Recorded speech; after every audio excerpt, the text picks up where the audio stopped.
លេបបានអូនលេបអូនទុកគ្មានអូនបងរួចគឺគ្មានក្តីសុខ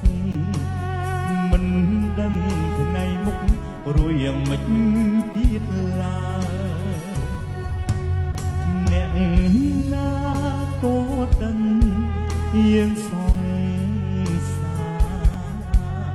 ពេលនេះក្លាយជាសង្សា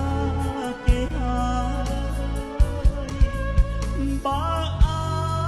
ចបងមើលផែនដីថយក្រោយបងមិនបណ្ដោយឲ្យអូនមានគេមនុស្សបានគ្នាហើយលែងមានអនៅចិត្តមនុស្ស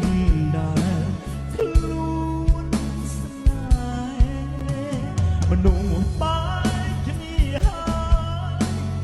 មិនជួបគ្នា